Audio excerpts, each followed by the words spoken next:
Hello everyone. आजकल त्योहारों के सीजन चल रहे हैं और त्योहारों के सीजन में आपको नए नए पकवान बनाने को मिले तो उसकी बात ही अलग होती है। तो पकवानों की इस सीरीज में मैं आपके लिए लेकर हाजिर हुई हूँ बहुत ही खस्ता पपड़ियों की रेसिपी। तो इन पपड़ियों को बनाइए और अपने मेहमानों को सर्व कीजिए। और इन खस्ता पपड़ियों को आप कई तरह से सर्व कर सकती हैं। इन पपड़ियों को आप कई तरह की चाटों में भी इस्तेमाल कर सकती हैं। तो इन मजेदार सी पपड़ियों को बनाना शुरू करें। रेसिपी पसंद आए तो लाइक कीजिएगा और मेरे चैनल को सब्सक्राइब करना ना भूलिएगा। इन खस्ता पपड़ियों को बनाने के लिए मेरे पास है 250 ग्राम मैदा। इसमें मैं मिला दूंगी थोड़ी सी कलौंजी। मोयन के लिए तेल डाल रही हूँ आधा कप, ये 50 ग्राम के करीब है। आप चाहें तो घी मेल्ट कर भी ले सकती हैं। अच्छे से मिला लेंगे इन्हें।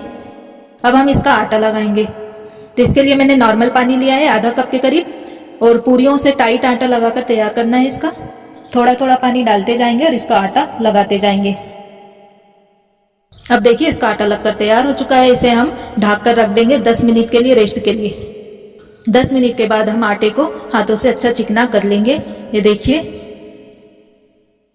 और आटे का रोल बना लेंगे और फिर इसकी हम एक बराबर लोइयां बनाकर तैयार कर लेंगे। नींबू जितनी बराबर इसकी हम लोइयां बनाकर तैयार कर लेंगे। इतने आटे में हमारी 5 लोइयां बनकर रेडी हो चुकी हैं। अब इसे हम बेल लेंगे बेलने की मदद से। इसकी रोटियां बहुत ज्यादा मोटी नहीं बेलना है हमें और ना ही बहुत पतली। रही देखिए इसकी साइज, इस साइज की हमें रोटियां बेल लेना है। अब इसे हम एक कटोरी की सहायता से काट लेंगे। देखिए इस तरह से एक छोटी कटोरी ले लीजिए। छोटी छोटी सी इसकी टिकियां काट लेंगे। इसके आसपास की कतरनों को हम हटा देते हैं। इन टिकियों को हम एक प्लेट में रख लेंगे। इसी तरह से हम दूसरी लोइयों को भी बेल लेंगे। और इस कटोरी से हमने पहले रोटी काटी थी, ये थोड़ी बड़ी साइज थी। इससे हल्की छोटी साइज हम लेंगे, उससे हम थोड़ी छोटी टिकियां काट कर तैयार कर लेंगे। देखिए इन्हें प्लेट में रखकर हम तीसरी रोटी बनाकर तैयार कर लेते हैं। और इस रोटी की हमें उससे भी छोटी टिकियां बनाकर तैयार करना है। ये देखिए हमने उससे भी छोटा साइज लिया है और इससे हम छोटी छोटी टिकियां काट लेंगे।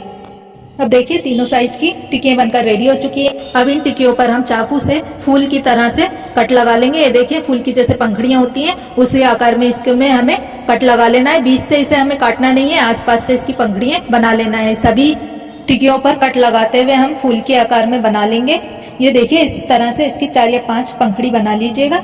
अब हम सबसे बड़ी साइज वाली टिकिया लेंगे, उसके ऊपर हम उससे छोटी सी साइज वाली टिकिया रख देंगे। ये देखिए इस तरह से, और इससे ऊपर हम उससे छोटी टिकिया रख देंगे। अब हम इन तीनों टिकियों को एक लौंग की सहायता से बीच से जोड़ देंगे। ये देखिए इस तरह से ये फूल बनकर रेडी हो गया। इसी तरह से हम सारे फूल बनाकर तैयार कर लेंगे। देखिए फूल कितने खूबसूरत लग रहे हैं। तलने के बाद ये और भी खूबसूरत लगेंगे। तो इस तरह से मैंने यहाँ पर सारे फूल बनाकर तैयार कर लिए हैं। अब इन्हें हम फ्राई कर लेंगे। बाकी की बची लोइयों की रोटी थोड़ी छोटी साइज में बेल लीजिए और इस तरह से 4 पीस में काट लीजिए और इसमें छोटे छोटे से हम कट लगा लेंगे। ये देखिए इस तरह से, और इसे भी हम फ्राई कर लेंगे तो सुहाल की तरह बनकर तैयार हो जाएगी। कढ़ाई को चूल्हे पर रखकर उसमें हम डाल देंगे वेजिटेबल ऑयल और ऑयल को हम गर्म कर लेंगे। तो ऑयल यहाँ पर गर्म हो चुका है। इसमें हम इन फूलों को डालकर फ्राई करेंगे। तेल का जो टेम्परेचर है उसे बहुत ज्यादा तेज नहीं रखना है। अब इसी तरह से हम इन फूलों को फ्राई करेंगे लो टू मीडियम फ्लेम पर। हमें इसे पलटना नहीं है। जब ये एक तरफ से गोल्डन ब्राउन फ्राई हो जाएंगे तो फिर हम इन्हें पलट लेंगे और दूसरी तरफ से भी इन्हें गोल्डन ब्राउन फ्राई कर लेंगे। तो यहाँ पर खस्ता फूल एक साइड से गोल्डन ब्राउन फ्राई हो चुके हैं। इन्हें हम पलट लेंगे और दूसरी साइड से भी इन्हें गोल्डन ब्राउन फ्राई कर लेंगे। तो यहाँ पर ये गोल्डन ब्राउन फ्राई हो चुके हैं। अब इन्हें हम एक स्ट्रेनर में निकाल लेंगे और इसका जो एक्स्ट्रा तेल है वो हटा लेंगे। और इसी तरह से हम सारी खस्ता सुहाल फ्राई करके तैयार कर लेंगे। जो हमने दूसरी तरह से भी काट कर रखी थी उन्हें भी फ्राई कर लेंगे। फ्राई की हुई खस्ता फूल और सुहालों को प्लेट में निकालेंगे।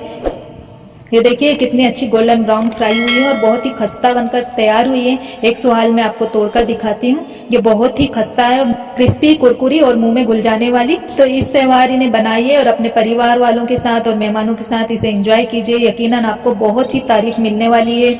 और रेसिपी पसंद आई हो तो नीचे लाइक के बटन पर क्लिक कीजिए। मेरे चैनल को सब्सक्राइब करना ना भूलें। रखिए अपना बहुत सारा ख्याल। इसी के साथ अलविदा। Thanks for watching.